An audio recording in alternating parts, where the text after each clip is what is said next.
사도행전 13장 16절에서 41절까지 천천히 같이 한 목소리로 읽도록 하겠습니다.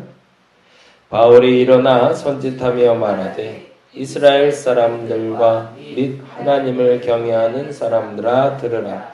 이 이스라엘의 백성의 하나님이 우리 조상들을 택하시고 애굽 땅에서 나그네 된 백성을 높여 큰 권능으로 인도하여 내사 광야에서 약 40년간 그들의 소행을 참으시고 가나안 땅 7 족속을 멸하사 그 땅을 기업으로 주시기까지 약 450년간이라. 그 후에 선지자 사무엘 때까지 사사를 주셨더니 그 후에 그들이 왕을 구하거늘 하나님이 베냐민 지파 사람 기스의 아들 사울을 40년간 주셨다가 패하시고 다윗을 왕으로 세우시고 증언하여 이르시되 내가 이새의 아들 다윗을 만나니 내 마음에 맞는 사람이라 내 뜻을 다 이루리라 하시더니 하나님이 약속하신 대로 이 사람의 후손에서 이스라엘을 위하여 구주를 세우셨으니 곧 예수라. 그가 오시기에 앞서 요한이 먼저 회개의 세례를 이스라엘 모든 백성에게 전파하니라. 요한이 그 달려갈 길을 마칠 때에 말하되 너희가 나를 누구로 생각하느냐? 나는 그리스도가 아니라 내 뒤에 오시는 이가 있으니 나는 그 발에 신발끈을 풀기도 감당하지 못하리라 하였으니 형제들아 아브라함의 후손과 너희 중 하나님을 경외하는 사람들아 이 구원의 말씀을 우리에게 보내셨거늘 예루살렘에 사는 자들과 그들 관리들이 예수와 및 안식일마다 외우는 바 선지자들의 말을 알지 못함으로 예수를 정죄하여 선지자들의 말을 응하게 하였더라. 죽일 죄를 하나도 찾지 못하였으나 빌라도에게 죽여달라 하였으니 성경에 그를 가리켜 기록한 말씀을 다 응하게 한 것이라. 후에 나무에서 내려다가 무덤에 두었으나 하나님이 죽은 자 가운데서 그를 살리신지라. 갈릴리로부터 예루살렘에 함께 올라간 자들에게 여러 날 보이셨으니 그들이 이제 백성 앞에서 그의 증인이라. 우리도 조상들에게 주신 약속을 너희에게 전파하노니 곧 하나님이 예수를 일으키사 우리 자녀들에게 이 약속을 이루게 하셨다 함이라.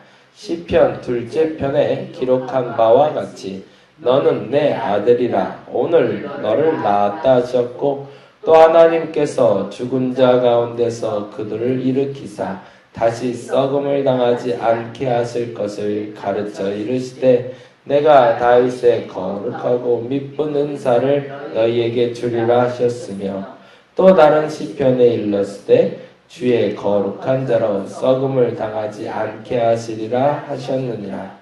다윗은 당시에 하나님의 뜻을 따라 섬기다가 잠들어 그 조상들과 함께 묻혀 썩음을 당하였으되 하나님께서 살리신 이는 썩음을 당하지 아니하였나니 그러므로 형제들아 너희가 알 것은 그의 사람을 힘입어 죄사함을 너희에게 전하는 이것이며 또 모세의 율법으로 너희가 의롭다 하심을 얻지 못하던 모든 일에도 이 사람을 힘입어 믿는 자마다 의롭다 하심을 얻는 이것이라.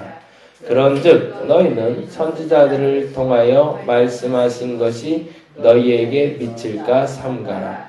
일렀을 보라 멸시하는 사람들아 너희는 놀라고 멸망하라. 내가 너희 때를 당하여 한 일을 행한 것이니 사람이 너희에게 일러줄지라도 도무지 믿지 못할 일이라 하였느니라 하니라. 아멘. 사도 바울은 말이 좀 어눌하고 글이 참 좋았던 사람이다라고 정설로 이야기를 합니다. 그래서 사실은 여기서 말하는 이 사도 바울의 내용들이 아마 이 누가가 정리를 잘 한 것이지 사도 바울이 이렇게 잘 말하지는 않았지 않았나라고 생각은 해봐요. 그만큼 달변가는 아니었대요. 그러니까 사람마다 그런 사람들이 있잖아요. 아주 글재주는 너무 좋은데 말이 좀 어눌한 사람이 있고, 말은 아주 잘하는데 근데 이 글재주가 없는 사람이 있는데, 아마도 사울은 그 글재주가 있었고 말재간이 좀 적은 사람이었던 것 같습니다. 근데 그럼에도 불구하고 성경에는 크게 세 가지의 바울의 설교가 나오는데 그냥 저것만 놔두세요. 오늘 본문이 나오는 13장 15절에서 41절까지가 사도 바울의 첫 번째 설교문이라면, 사도행전 17장 22절에서 31절이 두 번째 설교입니다. 사도 바울의 두 번째 설교, 세 번째 설교는 20장 18절에서 33절까지. 그래서 이제 뒷부분에 가면 사도 바울 본인에 대한 신앙 고백, 그리고 본인의 간증이 이제 가미가 되기 시작하고요. 13장은 이제 학자들 얘기로는 그렇게 얘기해요. 선교사 취임 설교 정도로 보시면 좋을 것 같아요. 그러니까 이제 안디옥 교회에서 파송을 받아서 나와서 첫 번째 대중들 앞에서 하는 설교가 오늘 13장의 설교다라고 이야기하시면 좋고요. 한 가지 우리가 중요시 여겨야 될 것은 사실은 15절 말씀입니다. 15절 말씀. 13장 15절 말씀 같이 한번 읽어볼까요? 율법과 선지자의 글을 읽은 후에 회당장들이 사람을 보내어 물어 이르되, 형제들아, 만일 백성을 권할 말이 있거든 말하라 하니 라는 말을 여러분 오늘 기억하시기 바랍니다. 오늘 드리고 싶은 첫 번째 말씀인데요. 기회가 있을 때 놓치지 말아야 된다라는 겁니다. 사도 바울이 사실은 유대인들에게 핍박이 이미 시작이 됐죠. 그래서 유대인들에게는 복음을 전할 수가 없었고, 심지어 여러분한테 지난번 말씀드린 대로 정통 유대인뿐만 아니라 헬라파 유대인에게도 복음을 전하다가 맞아 죽을 뻔했잖아요. 그리고 나서 사실은 도망가듯이 온 곳이 안디옥이었고, 안디옥에 왔을 때까지만 해도 인정받고 추앙받는 이런 개념이 아니라 그냥 단지 사도들 중에 하나, 아니 보다 정확히 말하면 믿는 사람들 중에 하나 정도로 인정받던 사도 바울이 지금 이제 선교사로 나가서 첫 번째 복음을 전하는 장면이란 말이죠.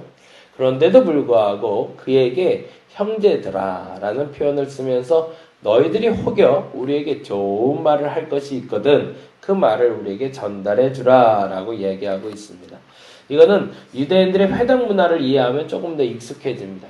유대인들의 회당은요, 디아스포라라고 그러잖아요. 유대인들이 흩어진 다음에 어느 곳에서든 하나님의 말씀을 잃고 싶지 않아서 그들 나름대로 10명 이상이 모이면 회당이라는 것을 만들고 그 회당에서 하나님의 말씀을 강론하게끔 되어 있었습니다.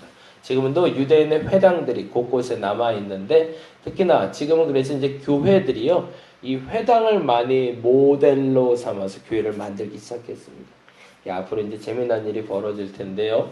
지금까지 교회의 모든 모습들은 미국의 큰 대형 교회들을 많이 쫓아가잖아요. 우리가 그 모습 너무 잘 알잖아요. 우리의 10년 후의 경제적인 모습이 일본이고 10년 후에 교회의 모습이 미국이다라고 얘기하잖아요. 그래서 앞서가는 사람들은 경제에 대해서 알기 위해서는 일본에 가서 배워와서 10년 후를 대비하고, 우리나라가 10년 동안 그토록 경제적으로 위기가 왔을 때처럼 이미 일본은 20년 전부터 그 어려움을 겪다가 극복해 나가는 걸 보고 우리가 극복해 하고, 미국이, 그리고 미국보다는 더 앞선 이제 영국이라는 나라에서도 이미 교회가 많이 쇠퇴해 가고 있지만, 사실은 미국의 영향을 우리는 많이 받기 때문에 미국 안에 있는 교회들의 쇠퇴기가, 큰 교회들이 왜 로버트 슐러 목사님이라는 분이 했던 그 수정교회라는 것도 결국엔 천주교에 팔리게 됐잖아요. 도매가 돼서 그 아들 그리고 그 따님한테 넘어갔다가 결국에는 부도 처리가 돼서 넘어가게 됐는데, 한 시대를 풍미했던 큰 교회들이 문을 닫기 시작하고 작은 교회 운동, 건강한 교회 운동이 계속 일어나기 시작했는데, 최근에 붐은 아니지만 굉장히 힌트로 많이 알고 있는 게 여러분 많이 듣는 단어가 유대인의 교육법, 뭐 쉐마, 뭐 이런 얘기들 많이 들리잖아요. 근데 여기도 하나를 더 기억해야 될 건 그 방법만을 가져오면 안 되는데 또 자꾸 방법만을 갖고 와요. 또 하나가 팁이 되는 게 회당 문화를 갖고 오기 시작해요, 교회가. 근데 유대인의 회당 문화의 아주 독특한 방법은 뭐냐면 1층과 2층으로 구성이 되는데 1층은 회당, 말 그대로 말씀을 나눌 수 있는 공간이 마련이 되고요. 2층은 전체가 다 도서관으로 만듭니다. 그래서 아이들을 위한 공간을 만들어줘서 똑같은 어른들과 똑같은 공간으로 어른들의 공간이 50평이면 아이들의 공간을 50평을 만들어서 아이들이 어른들이 회당에서 강론하는 동안 도서관에서 혹은 놀이터에서 뛰놀 수 있는 공간을 유대인 회당이 그런 구성 요소가 되어 있대요. 근데 여러분 잘 아시겠지만 그동안 한국교회가 만들어왔던 건물은 2대 8이라고 얘기를 했어요.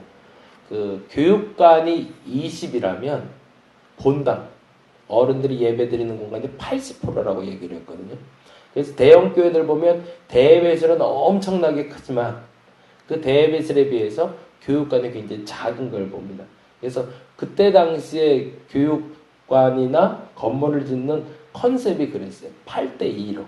그래서 대예배당이 8이면 교육관은 2 정도면 된다. 그리고 이제 수도원이나 기도원 같은 거 하나 만드는 게 기본적인 컨셉이었는데 이제는 그 교육 건축의 패턴이 유대인의 그 건축법을 따라가기 시작했습니다. 그래서 거의 많이 들어온 게 6대4 정도. 우리나라의 이제 교회 건축은 60%는 성인들을 위한 공간, 40%는 아이들을 위한 공간으로 활용하고 있다라는 이야기를 듣게 됐습니다. 근데 한 가지 우리가 빼먹은 것이 있는데 아까 말한 대로 방법만을 가져오는 게 아니라 내용을 가져와야 되는데 그 본질을 유대인의 회당 문화는 강론입니다. 그래서 그 누군가가 그날 말씀을 읽을 사람이 결정이 되면 그 사람의 낭독하고 그 사람이 그 내용에 대해서 설명을 하게 되어 있는데 두 가지의 설명을 하게 되어 있었어요. 첫째는 권면. 잘 살아야 돼. 건강하게 살아야 돼. 바르게 살아야 돼. 라는 권면의 말을 꼭 전하게 되어 있고 원칙은 부정적인 얘기가 아니라 긍정적인 얘기를 하게 되어 있습니다. 그리고 두 번째는 너무 중요한 것이 있는데 메시아에 대해서 전달하게 되어 있습니다. 앞으로 올 메시아는 어떤 존재이고 그건 무슨 말을 하는 걸까요? 너희에게 내일의 소망이 있다는 걸 말해달라는 거죠. 그래서 모든 율법책에 기록된 글들을 읽으면서 그들이 흩어져 살고 있었지만 그들의 삶의 태도가 건강할 수 있도록 권면의 메시지를 전하게 돼 있었고 그리고 또 하나는 메시아 사상 앞으로 우리에게 다가올 그 소망의 메시지를 전하는 것이 회당 문화였습니다.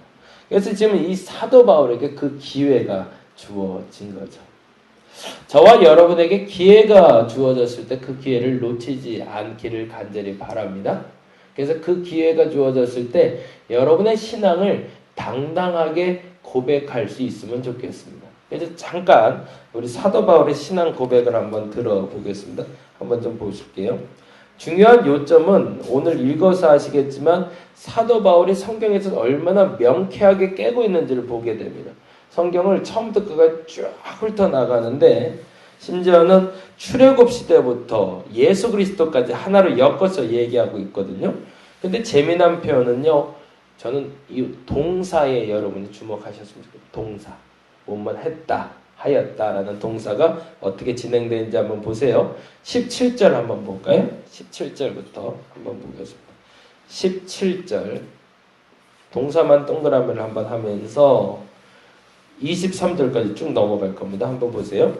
이 이스라엘 백성의 하나님이 우리 조상들을 택하시고 동그라미 애굽 땅에서 나그네 된 그 백성을 높여 그 권능으로 인도하여 내사 동그라미 광야에서 약 40년간 그들의 소행을 참으시고 동그라미 그 다음에 20절에 그 후에 선지자 사무엘 때까지 사사를 주셨더니 동그라미 그 후에 그들이 왕을 구하거늘 하나님이 베냐민 지파 사람 기스의 아들 사울을 40년간 주셨다가 동그라미 패하시고 다윗을 왕으로 세우시고 증언하여 이르실 때 내가 이새의 아들 다윗을 만나니 내 마음에 만나니의 동그라미 내 마음에 맞는 사람이라 내 뜻을 다 이루리라 하시더니 23절 하시더니에 또 동그라미고요. 23절에 하나님의 약속하신 대로 이 사람의 후손에서 이스라엘을 위하여 구주를 세우셨으니 동그라미 곧 예수라 까지 봅니다. 23절까지 공통된 수로의 공통점이 뭐라고 보이시나요? 택하시고 인도하여 내사 참으시고 주셨더니 주셨다가 만나니 세우셨으니 공통점은 주어 그러니까 주체가 누구냐는 겁니다. 주체가 누구죠? 하나님이시죠. 이게 사도 바울의 신앙 고백입니다. 하나님은 이 모든 세상의 역사의 주권자라는 걸 인정하고 있는 겁니다. 우리는 보통 그렇게 얘기합니다. 하나님이 우리 조상을 택하시고라고 시작하는 이 본문을 보면서 조상들이 애굽에서 살다가 하나님을 만났고 그들의 죄를 지었으나 그 죄로 말미암아 하나님이 사사를 세워주셔서 그 사사들이 세워서 나라를 통치하였다가 사울이 왕으로 세워졌고 그 다음에 다윗이 세워졌고 그 다음에 예수가 왔더라라고 일반적인 사람들은 얘기할 겁니다. 그들의 주체는 뭐죠? 각 사람들입니다. 근데 사도 바울이 말하기를 이 모든 것이 하나님의 주권하에 움직이고 있다라는 겁니다. 그래서 신학적인 얘기로는 구속사라는 단어를 써요. 구속사. 다른 말로 말하자면 모든 것이 하나님의 손에 의해서 움직이고 있다라는 겁니다. 그래서 수동적인 표현이 나오는 거죠. 하나님이 택하셨던 것이고 하나님이 인도하여 내셨던 거고 하나님이 참으셨던 거고 하나님이 주셨던 거고 주셨다가 다윗을 만났다라는 표현을 합니다. 이 표현이 참 재밌죠. 모든 건 다 하나님의 주권하에 움직이다 다윗은 만나졌다. 그건 무슨 말일까요? 제가 사도행전 시작하면서 그 얘기했는데 축이 움직이는 거예요. 한 축이 역사의 흔적이 한번 남게 되었는데 그게 바로 다윗이라는 사람이라는 겁니다.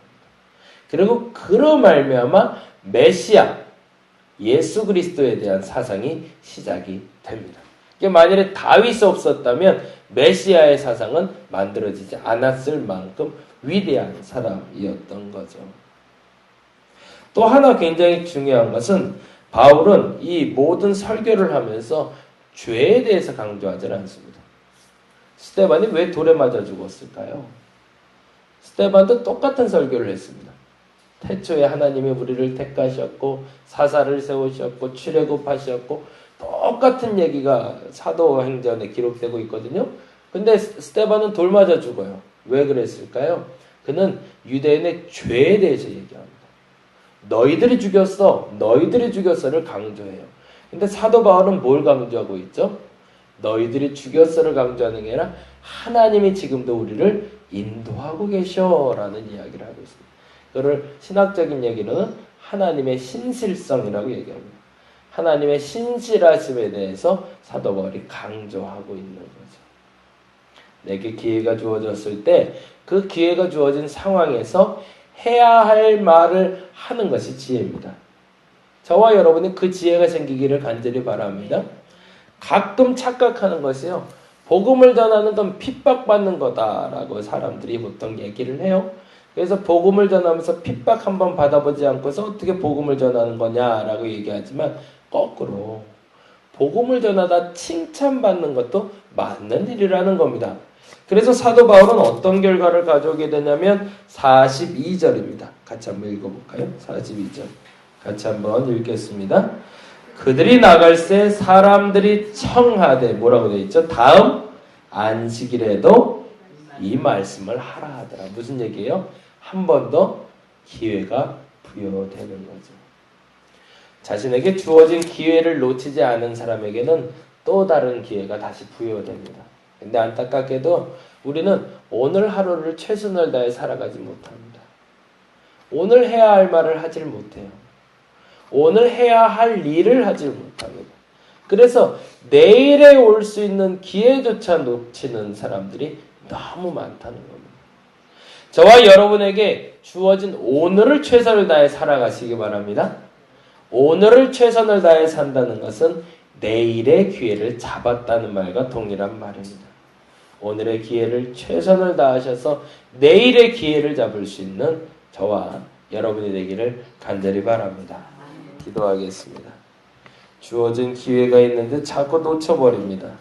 바보입니다. 그건 바보입니다. 어떻게 잡은 기회인데 그 기회를 자꾸 놓칩니까? 그 기회를 놓치지 않도록 내가 오늘 하루에 최선을 다하게 하여 주옵시고 오늘을 가치 있게 살아 내일의 기회를 허락받는 한 날이 되게 하여 주시옵소서. 감사합니다. 고마우신 예수님 이름으로 기도드렸습니다. 다 같이 기도하고 돌아가도록 하겠습니다. 하나님 감사합니다.